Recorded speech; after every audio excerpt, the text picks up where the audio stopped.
Welcome back to my channel. तो आज मैं करने वाली हूँ, आपने थंबनेल देखा होगा, ब्रिक ईटिंग चैलेंज। मतलब ब्रिक ईटिंग चैलेंज एक रिक्वेस्टेड वीडियो है। पता नहीं कि मैं इसको कंप्लीट कर पाऊँगी या नहीं। पूरी तो मैं बिल्कुल भी नहीं खाने वाली हूँ, लेकिन ट्राई करूँगी कि थोड़ी बहुत दिखा सकूँ खा कर कि रियल साउंड क्या होता है ब्रिक ईटिंग चैलेंज में। तो चलिए बिना किसी देर के स्टार्ट करते हैं वीडियो। छोटा सा मैंने ये पीस ले लिया है, इसको मैं खा करके देखती हूँ कैसा लगता है।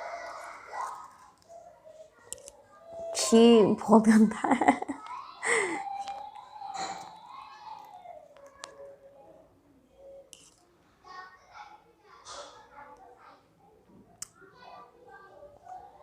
माइक्रोफोन पास में लेती हूँ ताकि रियल साउंड सुनाई दे आपको।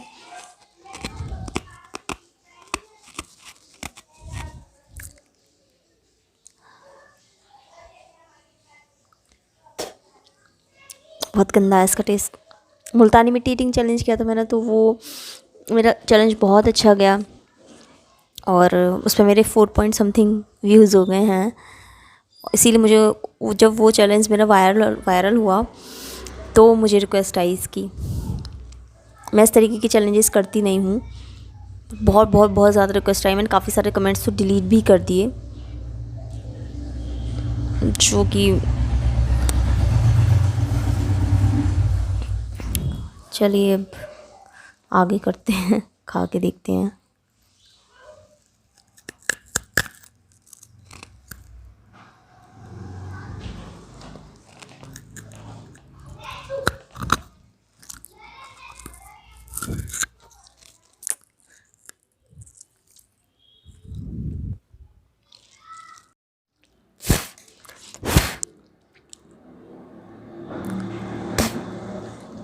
तो बस इतना ही मैंने खाया है। इतना बड़ा मैं लेकर के आई थी, मैंने सोचा कि मैं वो ज़्यादा सा खाऊंगी, बट नहीं खा पाई। बहुत गंदा टेस्ट है इसका। पकी हुई ईट है ये। कच्ची ईट तो फिर भी खा सकते हैं, लेकिन इसको तो बिल्कुल भी नहीं खा सकते। देखिए, मैं नहीं खा सकती। तो मुझसे तो बस इतनी ही खाई गई। बहुत ही ज़्यादा वाहियात है ये। मैं बिल्कुल भी नहीं खा सकती इसको। तो ये मेरा लास्ट चैलेंज था इस तरीके का, और अब मैं इस तरीके की चैलेंज बिल्कुल भी एक्सेप्ट नहीं करने वाली हूँ, क्योंकि मेरे काफ़ी पुराने सब्सक्राइबर्स थे, उन लोगों ने रिक्वेस्ट की थी तो मैंने किया है। तो कैसी लगी आपको वीडियो ज़रूर कमेंट करिएगा। मिलते हैं आपसे नेक्स्ट वीडियो में। तब तक के लिए बाय बाय, टेक केयर।